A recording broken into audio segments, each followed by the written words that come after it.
welcome back to my channel. My name is Jade if you are new, and if you're a continuing subscriber or watcher of my channel, then thank you very much for tuning in for another video. So please like and subscribe to my channel and don't forget to click on the bell so you don't miss any more videos. So as you can probably tell from the title of this video, it's going to be my June TBR, and I am super excited for the books that I have in this TBR because they are books that I've had in my Amazon wishlist now for quite a long time, and I just decided to bite the bullet and get them. So the first book that I have is actually volume 3 of the Heartstopper series. I had volumes 1, 2 and 4 at my disposal, which I read volumes 1 and 2 in very quick succession, and I loved them so much. And I had to get my hands on volume 3. Again, this book was just absolutely incredible, and I obviously read volume 4 as well. Sadly, I have to wait until volume 5 comes out. It is on pre-order at the moment, but I will wait until it comes out in store and then I will go and get it.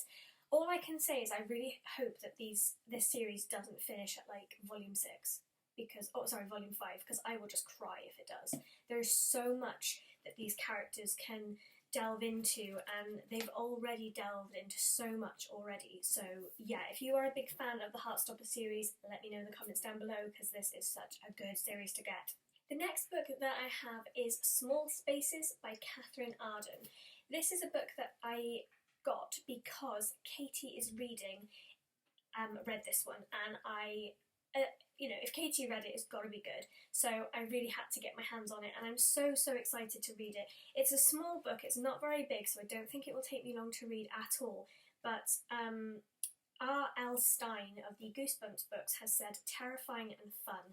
So if he has said that, then, it's got to be a good book. The back of the book reads, "At night they will come for the rest of you." With its ominous warning that 11-year-old Ollie and her two friends, Coco and Brian, set out on a chilling adventure in the woods at nightfall, with fast descending and ever watchful eyes of scarecrows on their backs. What has begun as an unremarkable school trip to a nearby farm soon becomes a frightening journey into the world behind the mist. In order to survive and not remain trapped there forever, Ollie and her friends need to be quick on their feet as they work to unravel a 100-year-old mystery, save their classmates, and beat the villainous smiling man at his own game. Small Spaces is a deliciously creepy and hair-raising tale that readers won't soon forget. I just loved the sound of it, I really did, and it's got like scarecrows, and I just loved the front cover, It just looks so cool and really creepy, and definitely a good book to read. There is a few more books in this series, which I can't remember what the next one's called, but I know Katie's read that one as well, so I've got to get it. So big shout out to Katie, and thank you for picking this one because I love it. The next book that I have in my list is Ring by Koji Suzuki. I picked this one up because I saw it on somebody's Instagram. I can't remember who it was, so if you recognise this and you're watching it, shout out to you, because I'm very grateful for that you posted it, because I am seriously looking forward to this one. I basically think this one is based off the Ring film. Whether the films are based off this book or the other way around, I'm not entirely sure, I haven't looked into that. But basically, a body of a young girl is found, a couple more teenagers die in similar circumstances, and a reporter, or journalist, decides that he is going to try and investigate what goes on. The book itself is really, the front cover is so pretty, it's really well done, and it's quite a floppy book, but I'm really looking forward to reading this one. I just hope it's going to be really creepy, that's what I hope. The next book that I have is Raising the Horseman by Serena Valentino.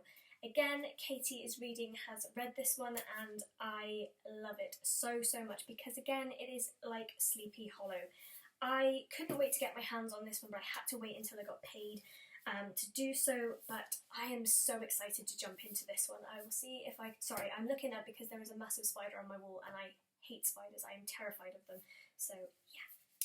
Anyway, the blurb on this one is, "Beware the Horseman.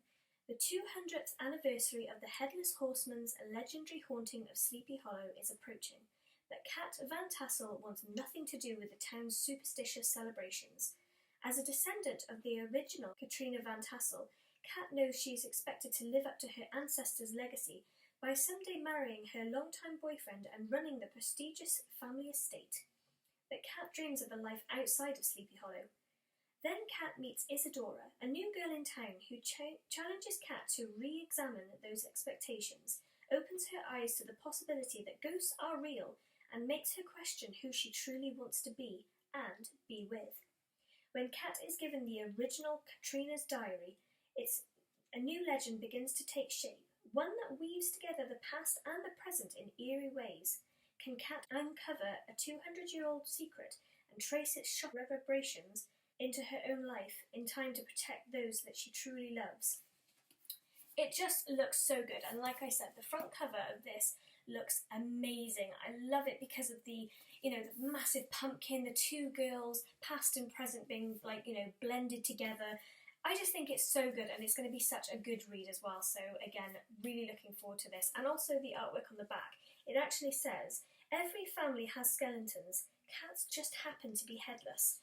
And obviously that is the tree. The next book that I have in my list is Nothing But Blackened Teeth by Cassandra Khaw. I hope I pronounced that one correctly as well. This book I saw on Instagram and I had to get it because it looks so creepy. I mean, just look at that front cover. The artwork is absolutely exquisite. Just, oh my gosh. I have actually read this one, and all I can say, it is amazing, but it is very small. For some unknown reason, I expected this book to be a lot bigger. Don't ask me why, but it is still a very, very good book. I will leave a review of that in my June wrap-up at the end of the month, but it's definitely worth a read. The next book that I have in my list of TBRs is The Girl from the Well. Again, saw this one on Instagram and I had to get it because just again, look at that artwork on the front. It's absolutely stunning. I have read this book and it is absolutely incredible. I would highly, highly, highly recommend getting this book. I literally devoured it in pretty much a day, I would say. I think I finished it at like 12 o'clock at night. I couldn't put it down. I couldn't put it down even if I wanted to. Honestly, it just is absolutely incredible. I will just read the blurb on the back as well, and I hope that I'm pronouncing the name correctly. I have double checked with Google Translate, but again, my mispronunciation may not be perfect. The dead do not always rest. Okiku knows anger and pain. They are what she has last felt before her life was brutally taken from her more than 300 years ago. Now a restless spirit, she wanders, seeking out those who viciously take the lives of children. Okiku always gets her vengeance. She has no remorse for the wicked, until she meets 17-year-old Tark. RT Book Reviewer's top pick has given this 4.5 stars. I actually gave it 5+, actually, but that's just me. So they've given it those many stars, and they've said, part The Ring, part The Grudge, and part The Exorcist. A fantastically creepy story, sure to keep readers up at night. Okiku is one of the most interesting YA characters to date. I wouldn't say this is a YA book. I would say this is an adult book, because it did make the hairs go up on the back of my neck. It did give me the creeps, but I loved it. I thought it was absolutely incredible, and again, I would highly suggest reading this book. So the last book that I have in my TBR, whether I will get to this one or not, I don't know, is Dracula. I am so happy that I managed to find this version of Dracula. Yes, I know Katie is reading has read this exact one, whether she had it personally at home or whether it was from the library, I'm not sure, but I had to get it, not only because Katie had it, but I thought this actual cover of Dracula is just so different. It's not the run-of-the-mill same type of cover that is on all of the other Dracula books. I just loved it. I thought it was so, so good, and I loved the fact that there's like so many bats, because I love bats. This book just looks so good. Whether I am going to be able to get around to reading the whole thing, or whether I will just do this as a pick up and put down for the next little while until I finish it, because I have heard from Katie herself, but also from a few other people who have read this, that it is a little bit slow. But I do think that it's going to be worth reading because obviously, it's a classic, but I do think I'll probably just do it as a pick up, put down instead of a full read it all in one go. But definitely looking forward to this one, and I'm so glad that I got this copy. So that is all the books that I have on my TBR for this month. I have already obviously started reading some of them, but I still have many more amazing books left to go for the rest of the month. I am hoping to read more books this month than I did last month. I think I read 8 last month, so I'm hoping to get to more than that. Who knows? We shall see. But I shall see you guys all in the wrap-up at the end of the month. See you soon. Bye!